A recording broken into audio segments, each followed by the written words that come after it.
You are listening to Radio Free Humanity, the Marxist-Humanist podcast. My name is Brendan Cooney. And I'm Andrew Kleiman. On today's episode, we welcome back Sri Lankan socialist and activist Rohini Hensman to talk about her book, Indefensible. Indefensible is an exploration and critique of pseudo-anti-imperialism on the left, a topic that has renewed significance with today's war in Ukraine. To hear more episodes of Radio Free Humanity, to read more about the issues discussed, or to join in the conversation, please visit Marxist-Humanist-Initiative.org. You can also make a donation to the podcast there on the website. While our podcast is hosted by MHI, the views expressed by the co-hosts and guests of Radio Free Humanity are their own. They do not necessarily reflect the views and positions of MHI. In just a moment, we'll be talking about indefensible pseudo-anti-imperialism with Rohini Hensman. But first, as we do in every episode, we're going to take just a few minutes to talk about some current events.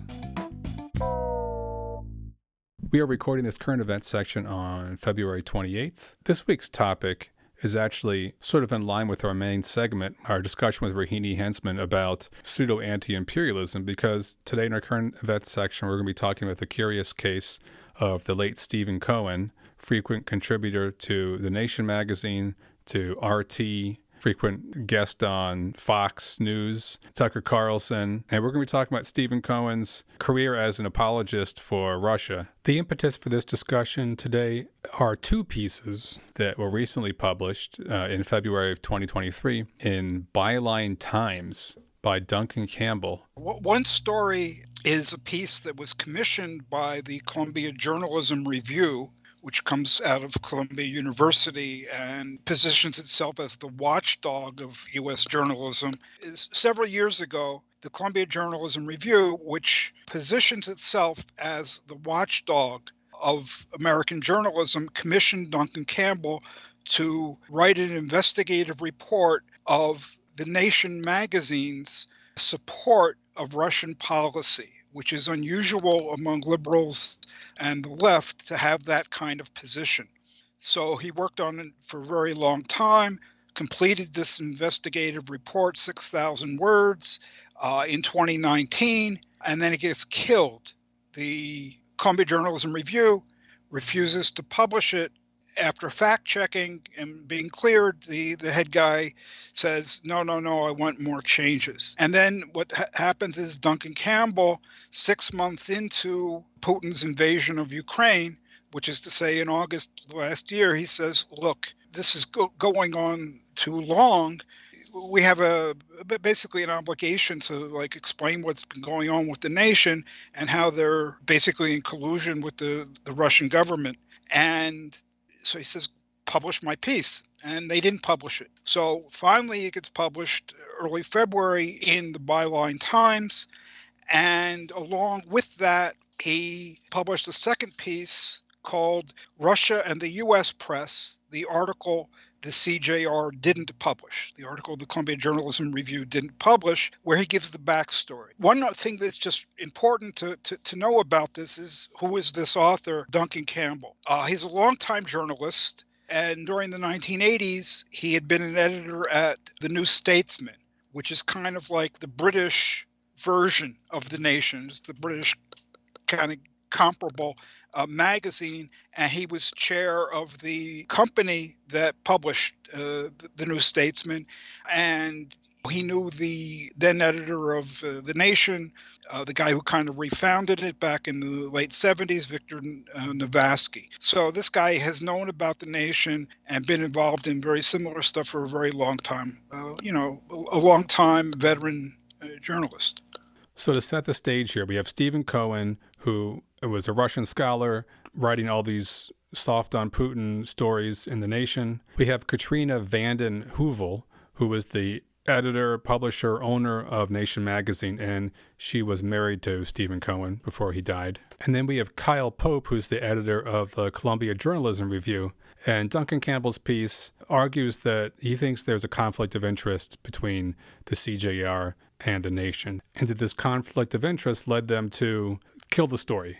In the midst of this writing of the piece, by Duncan Campbell. What happens that he does not know at the time, he's not told about this by the Columbia Journalism Review or Katrina vanden Heuvel. There's collusion between the Columbia Journalism Review and the Nation. It eventually was revealed by Kyle Pope of the Columbia Journalism Review that throughout this time when Duncan Campbell was investigating and writing his report, Kyle Pope revealed that he had been involved in an ambitious and lucratively funded partnership between the Columbia Journalism Review and the Nation, and between himself and vanden Heuvel. So clear conflict of interest. Yes, at least he alleges, and I believe that to be the case. And basically, vanden Heuvel and Kyle Pope were given more than $1 million from the Rockefeller family and other foundations to support their climate project.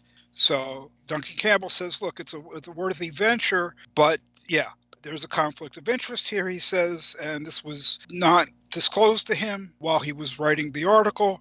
And, he interviewed vanden Heuvel, and this was not said either. We'll link to the piece, of course, and you can read all the back and forth that happened between him and the editors, which seemed a little bit, interfering with the content of the article before it was eventually killed. But the thing that stuck out the most to me was that the CJR actually asked him to name his confidential anonymous source within the Nation, which is a complete breach of journalistic integrity. Now, Pope has got to know that journalists don't reveal sources. Journalists go to prison because they won't reveal their confidential sources. You couldn't have journalism without confidential sources. So some of these sources were so shocked and aghast and afraid that Duncan Campbell would even transmit this bizarre request. They said, first of all, no, absolutely, I'm not going to go on the record. But they were so alarmed that they said, remove my quote entirely. I don't even want to be quoted off the record now. I mean, it's just not done, right? It's very alarming when you get something like that. Well, as a journalist, you're doing a good job if they're trying to kill your story. So let's get to the actual story itself. It was all about Stephen Cohen, the Russian scholar, and his writing for The Nation magazine, and how his blatantly pro-Russia apologetics were so alarming to so many people at The Nation and readers of The Nation, but yet his writing was able to continually and increasingly dominate the pages of The Nation, even when it violated all sorts of journalistic standards of integrity. The piece starts talking about Stephen Cohen's career as a Russia scholar and how there was a certain role for him within the left during the Cold War, defending Russia against, Western imperialism. We'll talk about that kind of stuff with Rohini Hensman during our main segment. And then he kind of falls out of the spotlight at the end of the Cold War. He's a college professor. His classes aren't very popular. He's not writing many articles for The Nation. And then in 2008, Cohen makes an appearance on RT, Russia Today, where he criticizes U.S. missile defense plans. And then he goes back to RT again a few months later with some more criticism of Obama's policy on Russia. That's when he is awarded the Russia Order of Friendship from the Russian government and invited to come to Russia to receive this award from Sergei Lavrov, who's the foreign minister, rewarding him for being a friend of Russia because of his criticisms of U.S. foreign policy toward Russia. And then in 2016, as the whole Trump-Russia stuff starts to dominate headlines, he suddenly begins this deluge of articles in The Nation magazine calling the Russia-Trump stuff a hoax, apologizing for Assad in Syria, and basically parodying the Kremlin's line on everything. The Russiagate is just manufactured, that the hack of the Democratic National Committee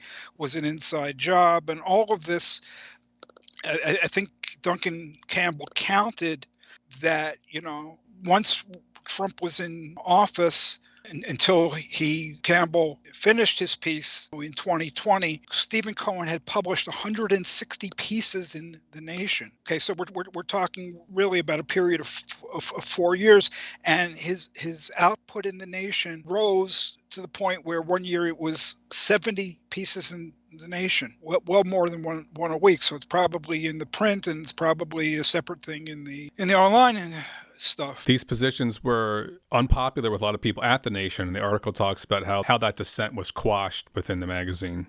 This was really an out there position, not widely held on the American left, either radicals or liberals.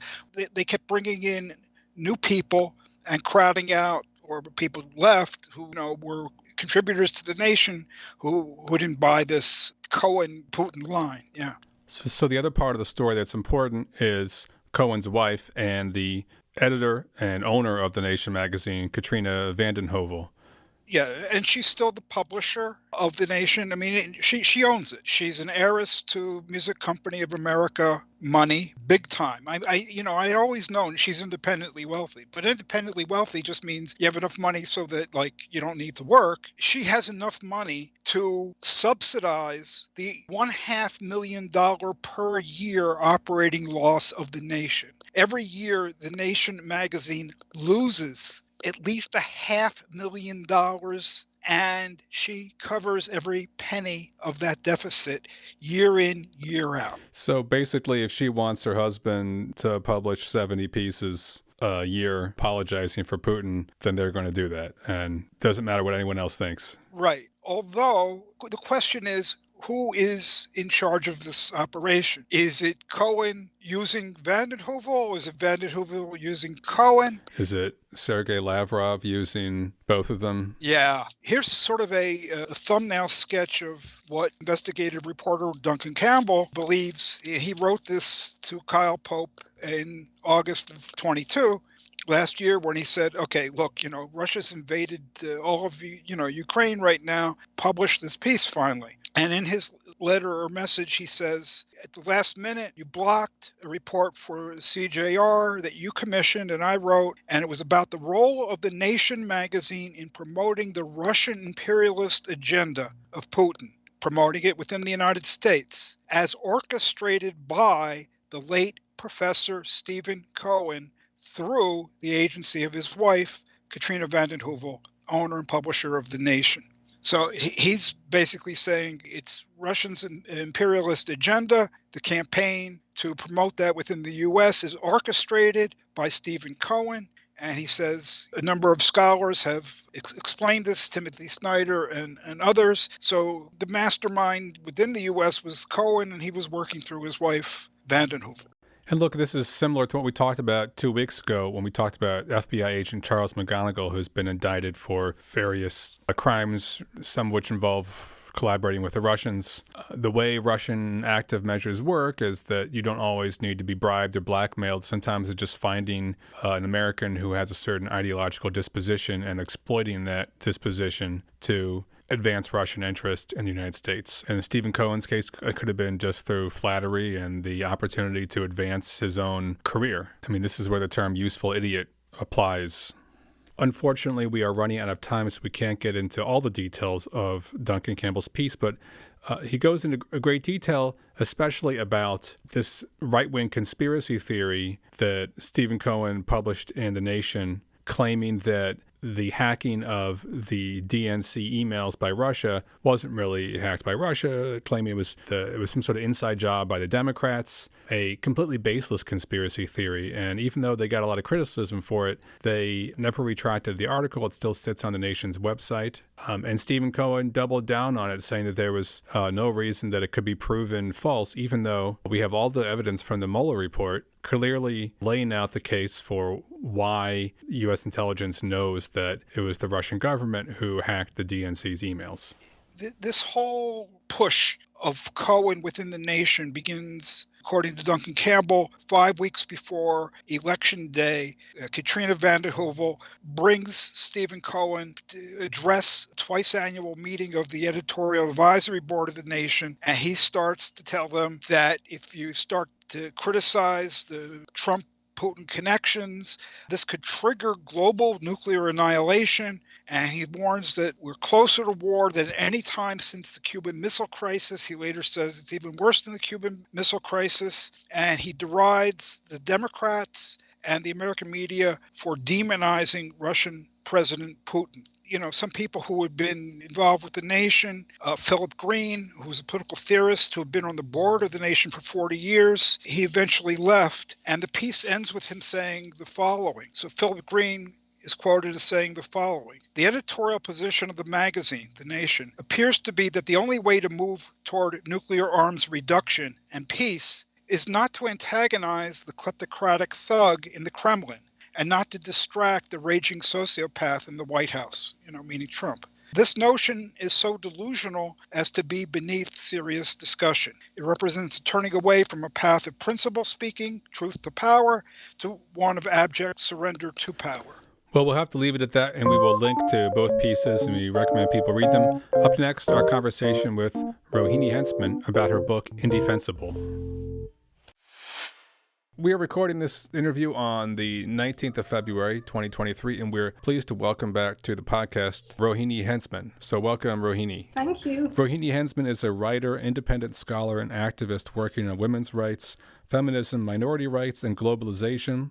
She has been published extensively on these issues, including her most recent book, Workers, Unions, and Global Capitalism, Lessons from India. And Rohini, you are based in India now, right?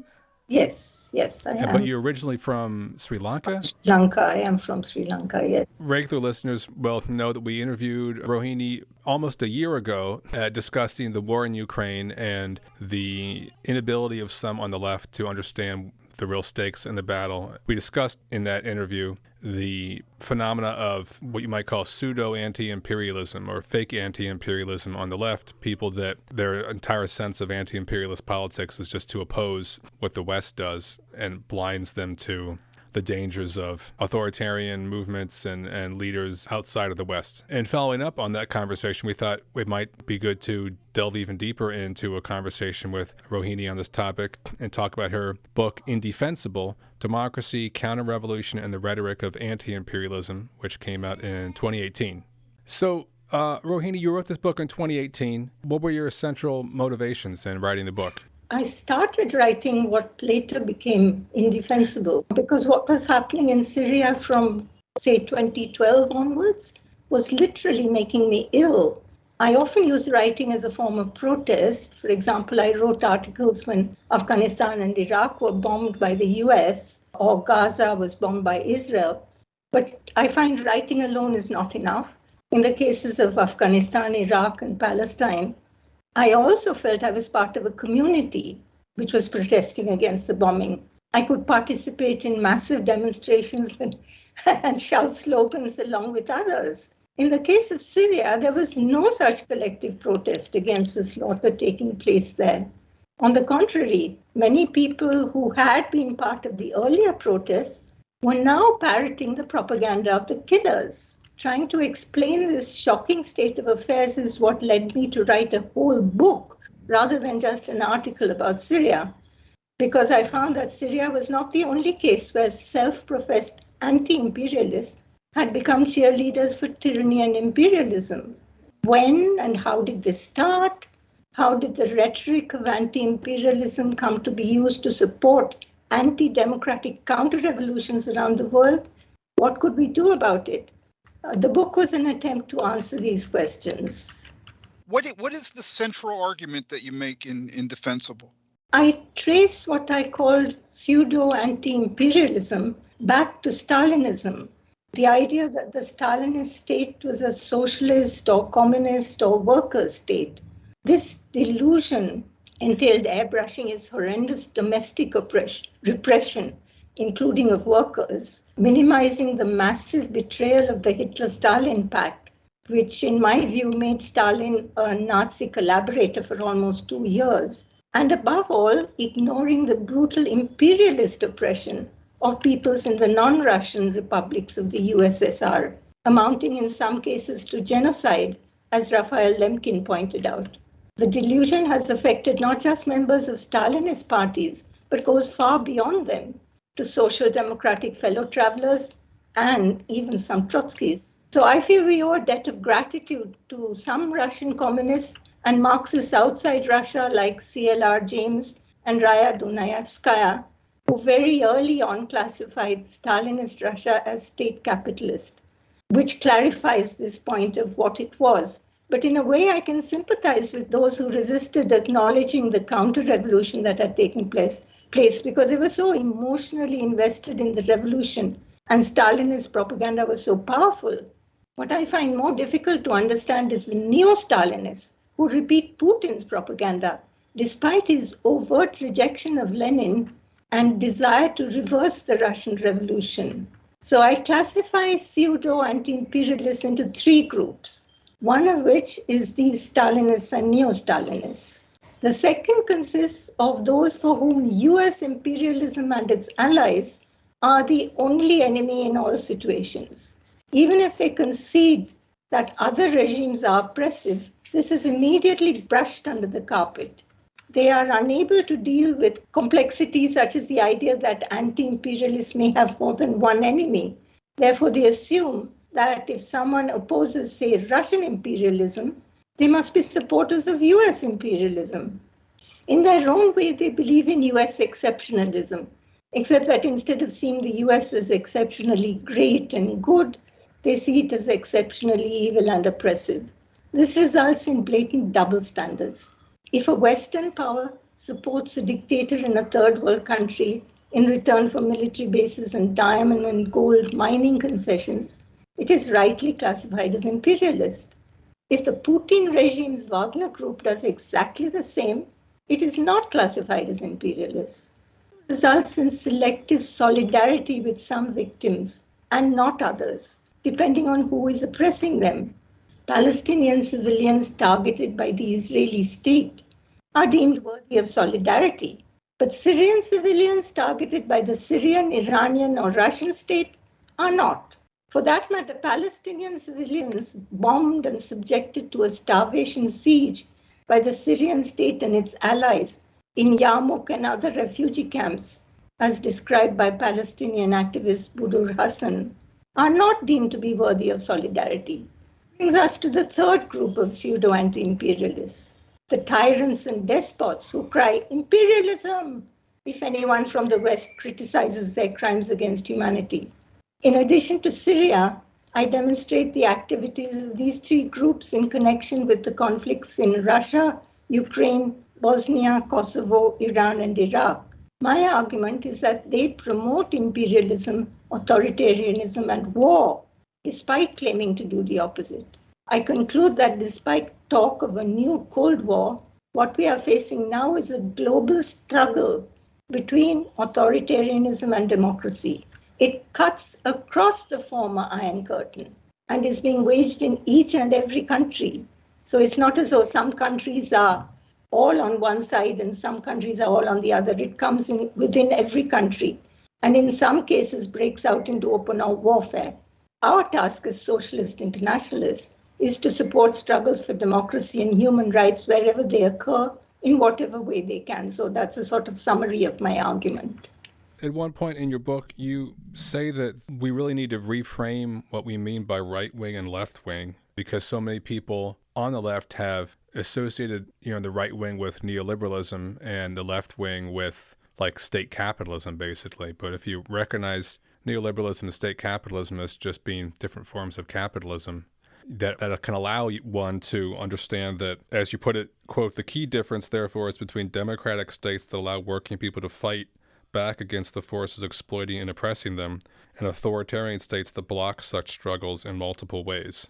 And I thought that was a good framing of the issues at stake, because I think it's still the case that a lot of people on the left don't frame the issue that way. They're stuck in a outdated paradigm that really wasn't even an accurate paradigm in the first place, but even now so it feels even more anachronistic and bizarre to have people still acting as if it's the Cold War and the U.S. is the ultimate enemy, when there isn't even like the specter of fake communism, state capitalist states to be defending, in this sort of substitutionist, Stalinist politics. That doesn't even exist anymore, but still people are falling into this paradigm. Anyway, but I thought that was refreshing to see you calling for people just to have a different frame about what the real issues are on the international stage. That's correct. Yeah, that's part of my argument. Also, in terms of pushing back against this stuff, I'm reminded of a comment that I believe it was Irving Howe and maybe Louis Koser made, and this was maybe back in the 1960s or 1970s, and they were saying, in the 1930s and 40s, you could argue with Stalinists because you had a similar frame of reference. Were the things that the Stalinist regime was accused of doing, were they actually happening? Was this a progressive social formation? You could have that argument, but they said, what we're looking at now, and I think they had monthly review in mind. I don't exactly remember. What we have are apologists for Stalinism, and they cheerfully admit everything you say is bad about that regime. So already, I think that there was a change in the nature of the defense of these kinds of regimes from a belief that they were actually progressive, moving the world forward in some way. And then now what you have is Putin, outright right-wing reaction, anti-Lenin, anti-socialist, and you get folks being apologists, defending all of this. So there's not a hint of progressivism there. So I think that's a further change in the nature of the mindset of a lot of people. Telling them that Russia was state capitalist isn't going to do it, and telling them that Putin is a right-winger and in cahoots with Trumpism, that's not going to do it. I don't know what can be said to such people. Yeah, but I think even for them, somehow the idea that Russia today, grotesque as it is, somehow derives or goes back to the Russian Revolution, somewhere in the back of their minds, that is still there, I think, in many of them. And they feel that they are defending the Russian Revolution. And they defend Putin, who says that the Russian Revolution was a disaster and wants to go back to Tsarism. Yeah, it is grotesque. So you wrote this book. It was published 5 years ago now, and a lot has happened since then. When this podcast episode airs, it's going to be more than a year into Putin's invasion of Ukraine, and you had your motivations and reasons for writing the book back then. But a lot's happened since then. So what would you say is the relevance of the book at this point? It's still extremely relevant. Obviously, the events could be updated, but the argument is absolutely the same. All the cases I looked at in that book are still suffering from oppression by non-Western imperialism and authoritarianism. Syria is still in the iron grip of Bashar al-Assad. Thousands of political prisoners are being tortured and killed there. The same in Iran, where the recent uprising led by women and girls is being crushed. Iran-affiliated militias and parties are also responsible for the mess in Iraq, the fact that they can't put together a government. It's being basically sabotaged by these Iran-affiliated groups. The last vestiges of democracy in Russia have been wiped out by this so-called special military operation in Ukraine, which involves genocidal bombing, raping, torture, killing, and abduction of civilians. Republika Srpska, which was carved out of almost half of Bosnia-Herzegovina, is threatening to break away with the support of Serbia and Russia. So this stuff is still going on there.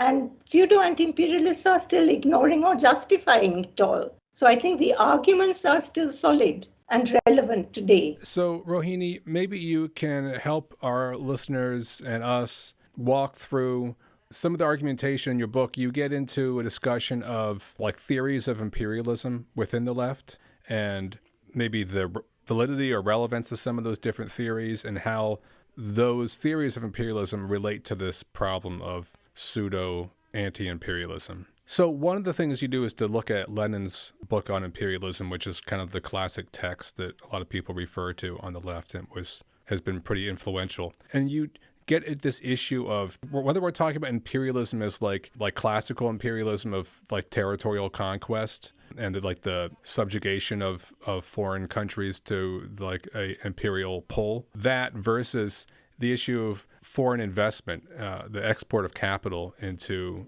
other countries. And you discuss some of the ways, that these are different notions of imperialism. Why is this whole discussion important to your argument? What does this have to do with pseudo-anti-imperialism?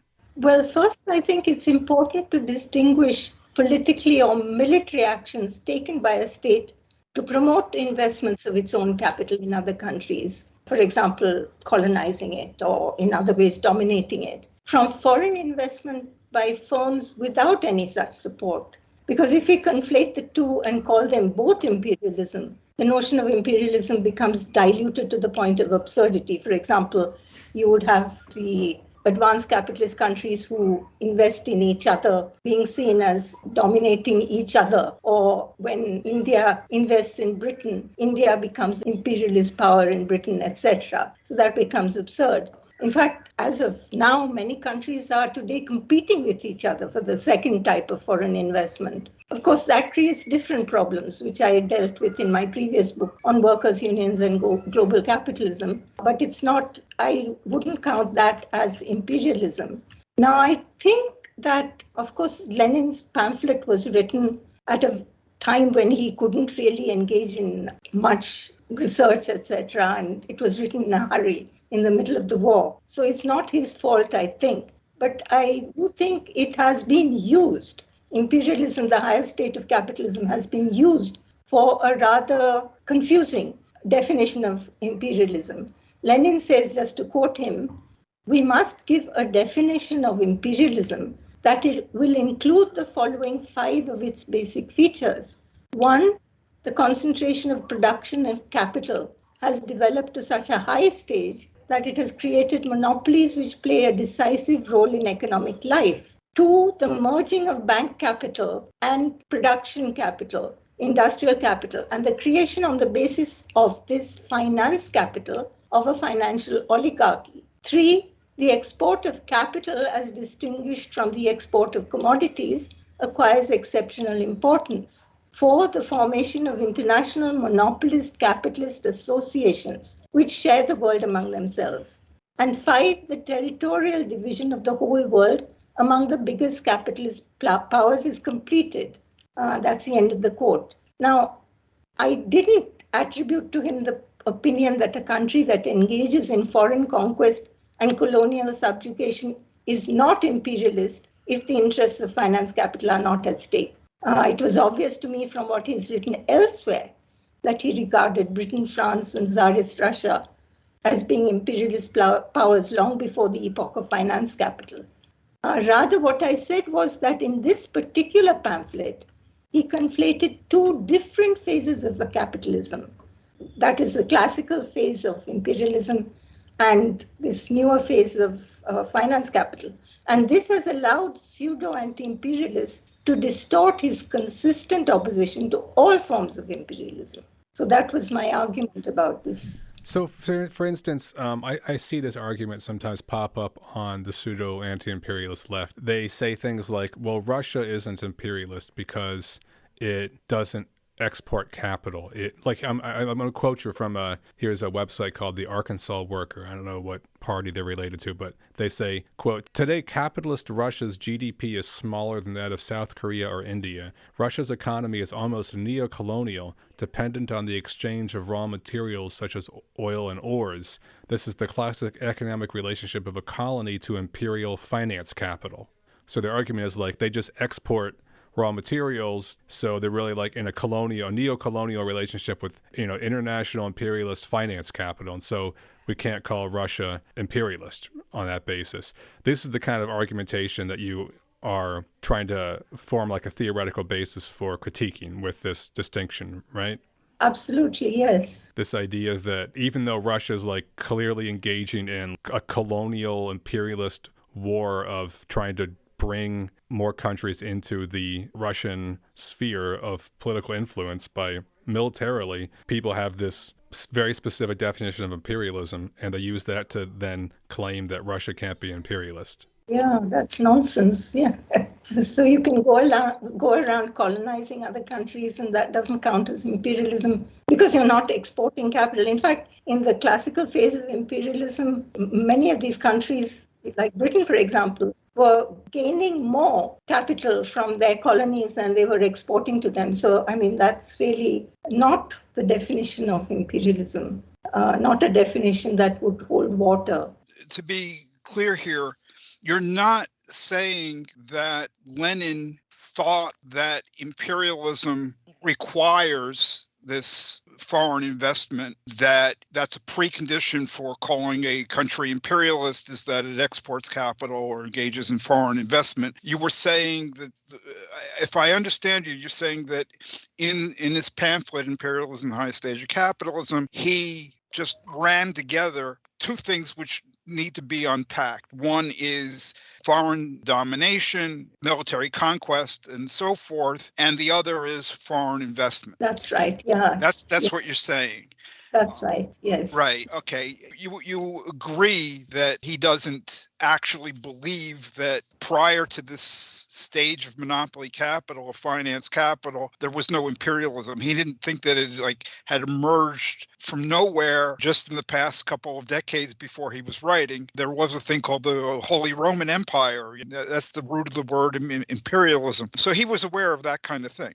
Absolutely, yes, yeah. Right. So putting words aside, if we say we've got most of the world who uses the term imperialism to refer to foreign conquest, colonial subjugation, and so forth, that's what most people have always meant by imperialism. And one is opposed to that or not. And then there are these folks who are opposed to foreign investment. Mm-hmm. So, in other words, they're just not anti-imperialist in the normal sense. What they are is opposed to countries engaging in foreign investment. I mean, that seems to me to clear up a lot, is just to forget this contested word imperialism and say, you're not opposed to foreign conquest and colonial domination. You're just opposed to foreign investment. Our issues are not foreign investment. Our issues are military conquest and subjugating people. Yes, that's right. Yes. So the word imperialism is just, it's a shared word, and it's holding back, it seems to me, recognition of the really profound difference between the two sides here. Completely, yes. I mean, they have nothing in common. In fact, as I was saying, in many countries are now competing for foreign investments. I mean, that creates other problems, because then the governments of those countries try to lower labor standards, etc., in order to attract foreign capital. But that's not imperialism. It's not the foreign investors bringing their own state to try and force something on these countries. So it's got a different dynamic. And I think there are Marxists who have explored this difference. There are, definitely, and distinguished between them. They're certainly not the same thing. Hey, we're going to return to this conversation in just a moment, but first, as we do in every episode, we're going to take just a few minutes to hear from Anne Jacquard, Organizational Secretary of Marxist-Humanist Initiative, the organization which sponsors this podcast. Marxist-Humanist Initiative, or MHI, aims to contribute to the transformation of this capitalist world by projecting, developing, and concretizing the philosophy of Karl Marx and its further development in the Marxist humanism articulated by Raya Dunayevskaya. The ongoing COVID-19 pandemic and today's many other social, political, and economic crises make this a moment to engage people in discussion of these ideas. In the U.S., we are faced with the threat of Trumpism triumphing and all-out authoritarianism extinguishing our right to carry on these discussions. Yet at the same moment, the multiracial movement for Black lives has spread to every corner of the country and the world, launching a flood of activism and new ideas that deepen the concept of freedom. MHI is dedicated to the task of proving theoretically that an alternative to capitalism is possible. We are distinguished by our economic analyses, in which we do not merely assert but demonstrate that the only opposite to the current world economic system is its abolition and replacement with one not based on the production of, quote, value, close quote. Because capitalism cannot be fundamentally reformed, attempts to reform it lead to an intensification of state capitalism, not to socialism. We are not a political party, nor are we trying to lead the masses who will form their own organization and whose emancipation must be their own act. But we have seen that spontaneous actions alone are insufficient to usher in a new society. We seek a new unity of philosophy and organization in which mass movements striving for freedom lay hold of Marxist philosophy of revolution and recreate society on its basis. Our ideas and actions, as well as our structure and rules, are guided by the interests of working people and freedom movements of people of color, LGBTQ people, other minorities, women, youth, and all those around the world who are struggling for self-determination in order to freely develop their own human natures. We have no interests separate and apart from theirs. To this end, we open our website to the widest possible dialogue with people around the world. We intend to practice as well as espouse a two-way road between our organization and people outside it as essential to developing a single dialectic in the relationship of theory to practice, and as the way to assure the survival of Marxist-Humanism. Please join us.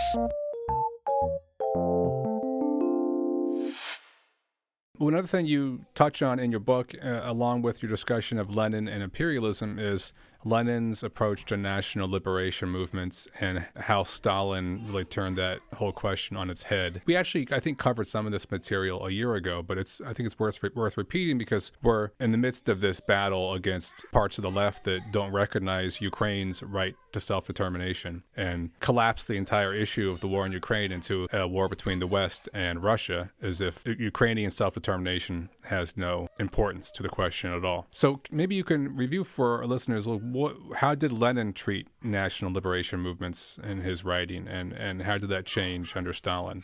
Yeah, well, I think early on, like, in the 19th century and perhaps the turn of the century, Lenin started out with very centralized conception of the revolution, with seeing Russian Marxists as the center of the revolution, like most other Russian Marxists, in fact. But he gradually changed his mind under the influence of Marxists from the colonies of Tsarist Russia, who basically some of them had more developed Marxist parties than Russia did. They were arguing, among other things, that what they called national self-determination, or what we would call independence or self-government, national liberation, was necessary in order for them to move towards socialism, democracy and then socialism. So he gradually changed his mind under their influence.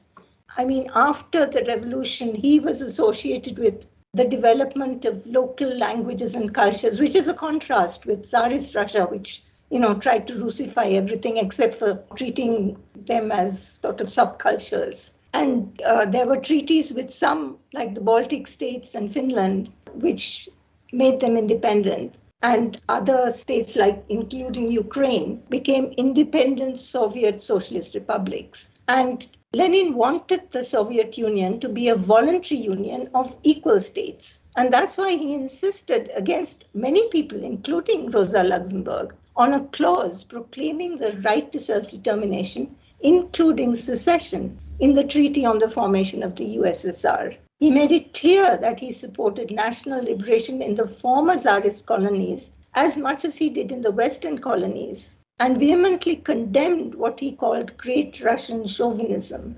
So basically, he didn't want to have this double standard. Oh, we support national liberation in Western colonies, but of course, we don't want our colonies to be liberated from Russia or Russian imperialism. We want to keep them within our domination. He was very much against that. But after Lenin died and Stalin came to power, he reversed most of Lenin's policies on this front. The former colonies were Russified once more and subjected to rule by Moscow. So the right to national liberation remained a dead letter, and Great Russian chauvinism ruled supreme. But funnily enough, Stalin did not remove that clause from the constitution of the USSR, because obviously he wanted to show himself as being the closest to Lenin. But basically in practice it meant nothing. But he left it in, which is what Putin criticizes him for. In his infamous speech right before his invasion of Ukraine, Putin gave a very different interpretation of what Lenin was doing in supporting national self-determination. And if I remember, he basically chalked it up to Lenin just playing politics to try to suck up to what he called nationalists. Do you have any comment on that? Well, he actually said that Lenin and the Bolsheviks created Ukraine as though it had not existed before the revolution, which of course is nonsense historically. To recognize that a state has the right to existence doesn't mean that you create it. Basically, it shows that he didn't accept the right of it to exist at all. He thought it was Lenin's fault that it existed at all. And he's basically saying that he does not want it to exist. Yeah. Right. And he's basically also, I took it to be rewriting not only of the history of Ukraine, but rewriting the history of socialist internationalism. Lenin was not the first to have this position of national self-determination. It was a standard position for a very long time, at least in principle. But Putin was making it like, it was just sort of like some bizarre tactical move for tactical purposes on Lenin's part to suck up to nationalists, and really had nothing to do with the goals of the Russian Revolution or anything like that. Well, of course, the argument goes back to Marx and Engels. It's nothing new. And if you read what Lenin said and did on the subject, you can see it's not something tactical at all. He feels very deeply that this great Russian chauvinism, which actually I had earlier equated with white supremacism, it's something like white supremacism. He hated it. And he noticed the racist epithets with which the non-Russian, non-ethnic Russian citizens of the USSR were being demonized. And he absolutely distanced himself from that. It was clearly not something tactical. It's something he felt very deeply. And it goes back. It certainly goes back to early Marxist internationalism. Right, including the likening of it to white supremacism. There's that circular letter or whatever of Marx with reference to Ireland, which was a country subjugated and still kind of subjugated by England. And he says the attitude of your ordinary English worker to the Irish workers, who had migrated to London and elsewhere, Manchester, says their attitude is just like the poor whites who look down on black people in the U.S. South. That was clear to him circa 1870 or so. Yes, exactly. This colonial attitude to colonies, even if they happen to be white colonies, which was rejected by Marx and Engels and certainly rejected by Lenin too. So this kind of gets us into the question of like how Stalin's relationship to Russia's colonies, the Soviet Union's colonies, if you want to call them that, how that proceeded. I mean, Soviet imperialism was a brutal thing. I mean, starting with like the Great Famine, which was a man-made famine in Ukraine in the early 30s, that killed millions of people, to like the endless war in Afghanistan toward the end of the Soviet Union. The Soviet Union had a really brutal, violent, imperialist legacy and had a huge body count attached to it. Do you want to talk a little bit about how you characterize Soviet imperialism, what its purpose was, and how it functioned? Yes, and I'm just thinking when you said that when we say Soviet imperialism, we need to distinguish between Russia and the former colonies, because as you said, it was Stalin who imposed the Holodomor on Ukraine, for example, starved all those peasants, wiped out the intelligentsia and so on. So it was Russian imperialism in the Soviet Union which treated these former Tsarist colonies, basically directly subjugated them and took as you said, a very barbaric genocidal form in some cases, ethnically cleansing these colonies of their original inhabitants. Some of the other Muslim areas as well, Muslim colonies, the same thing was done, trying to wipe out their culture, encouraging settler colonialism, etc. On the other hand, there were the countries of Eastern Europe which were brought in to the Russian orbit after the Yalta Conference. And that was slightly different because there they installed what were basically puppet regimes controlled by Moscow. Of course, that Moscow remained very much in the picture. If there was any sign of rebellion against these regimes, as in Hungary, Czechoslovakia, and Poland, Russian tanks moved in to re-establish the status quo. And then Afghanistan, of course, is the last of the attempted colonizations, and it was extremely brutal again. over 1 million civilians slaughtered, maybe many more. So that is a horrendous legacy, which is often not acknowledged, even by critics of Stalinism. The scale of that is not acknowledged very often. Now, what drove it all? I think there were certainly economic benefits to Russia in terms of access to raw materials, food, labor, in some cases slave labor. And then in the case of the more industrialized countries like East Germany, they looted machinery too.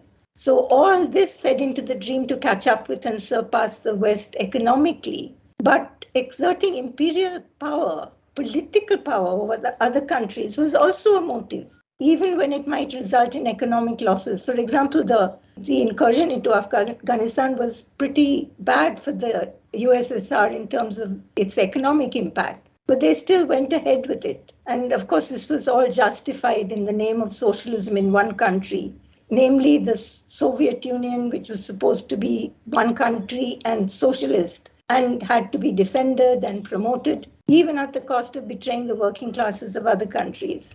Of course, this is completely contrary to Marxism. We can't accept socialism in one country. It's a contradiction of the basic principle of socialist internationalism, which sees a socialist society as emerging out of a world revolution. But that was the sort of rationale given for what Russia and the Soviet Union were doing. The logic being that since Russia was supposedly a socialist country, that basically any actions they did in the international stage, whether they were like brutally imperialist or violent, destructive, whatever, they were justified because they were necessary to protect the gains of the revolution. So through this substitutionist logic where the party was substituted for the people and the goals of socialism were substituted for the Russian state, you could pretty much justify anything. Nothing is off the table. Yes, exactly. Yeah.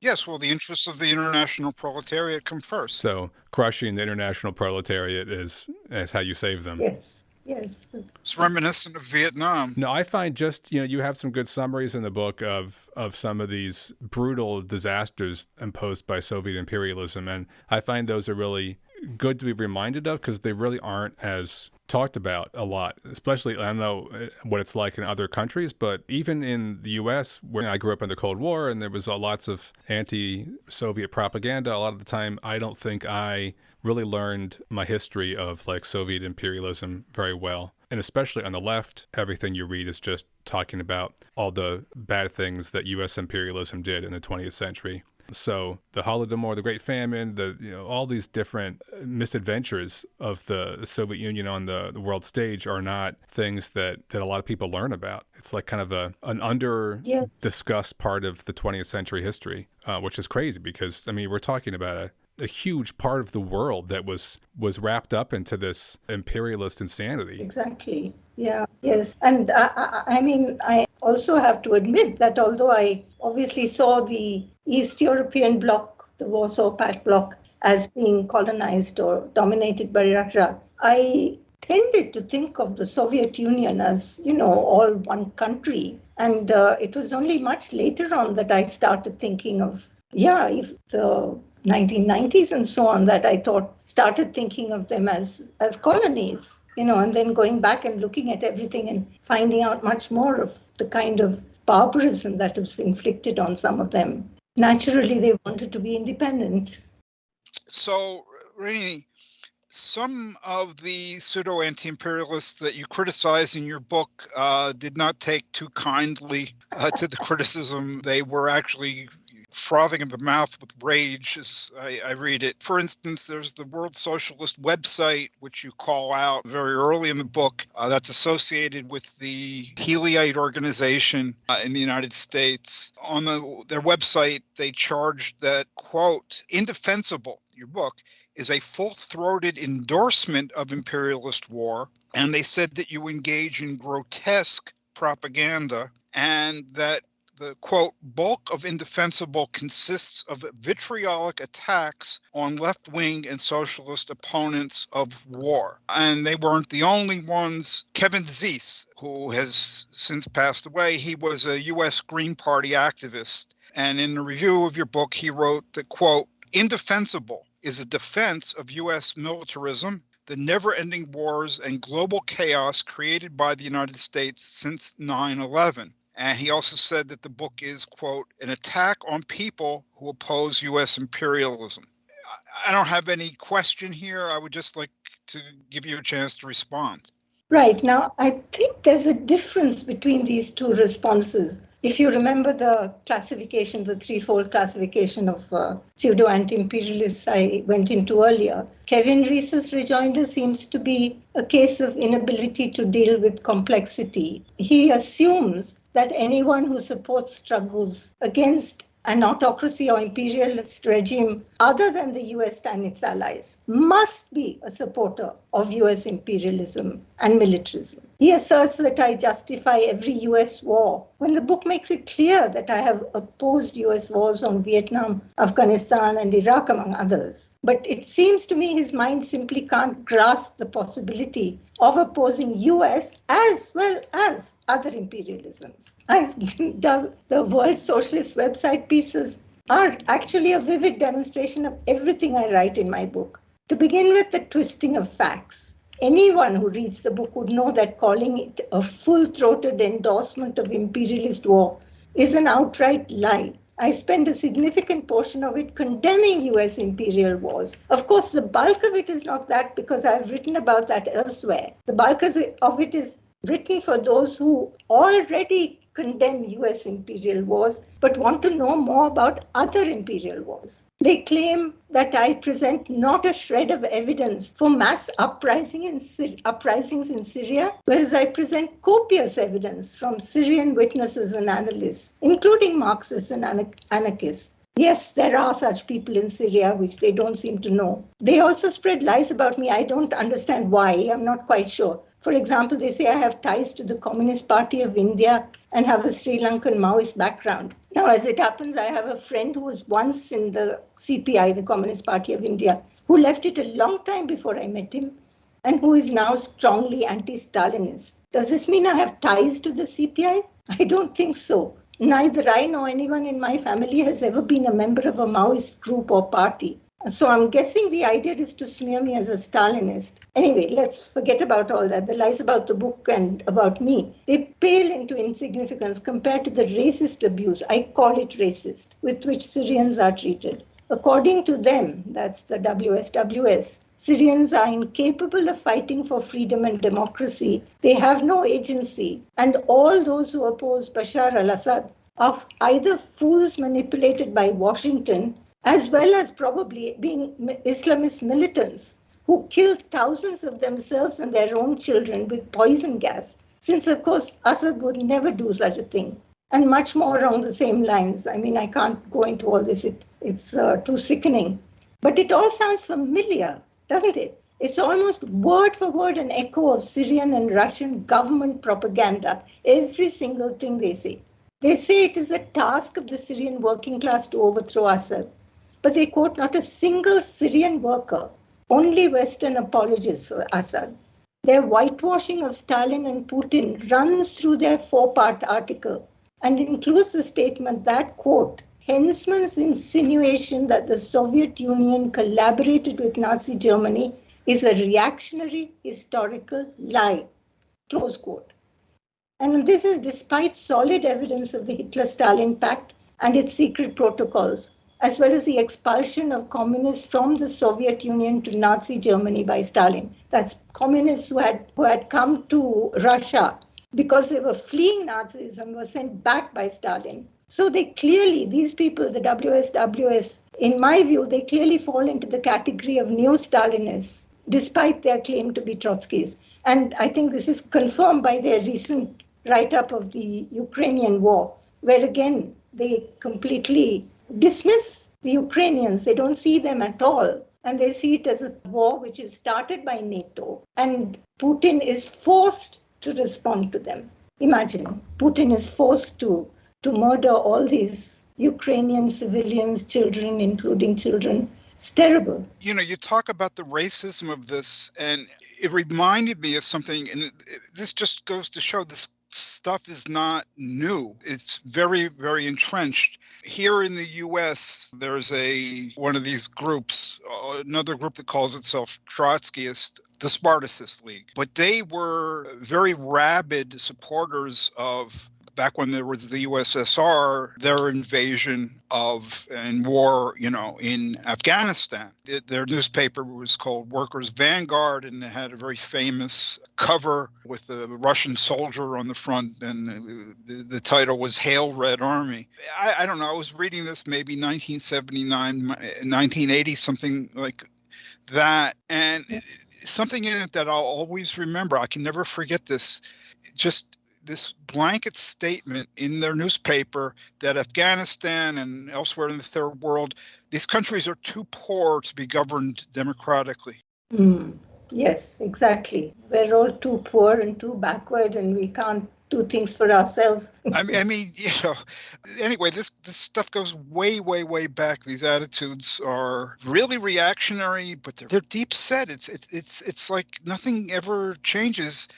There's got to be something in the objective situation that keeps reproducing this kind of outlook, and I just don't know what it is. Yeah, I mean, the people of former colonies, whether it's in Eastern Europe or in Asia or Africa, I mean, again, you see so much activity of this Wagner group in Africa, which is out and out imperialist, but somehow it's not seen as such, that people may actually want democracy, may fight for it. Syria, no, they're too backward. Libya, no, they're too backward. Ukraine, no, they're too backward, etc., etc. I think it is racist.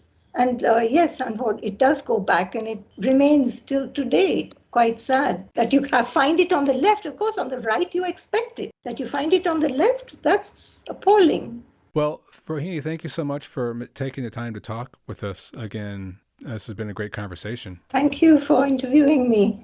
Yeah, we'll make sure to link to your book, and I hope that people check it out. It's a great read. Theoretical stuff about anti-imperialism, and imperialism is up front, and then there are a bunch of case studies talking about Syria, Iraq, Iran, Bosnia and Kosovo, other little case studies of the relationship of the left and anti-imperialists to these different recent events. So people should definitely check it out. It's chock full of very detailed, careful, patient, factual research. It debunks a lot of things. We've mostly been talking more generally and about theory and so forth, but it's a very valuable resource. If you hear something, read something, go check out what Indefensible says about the actual facts of the matter.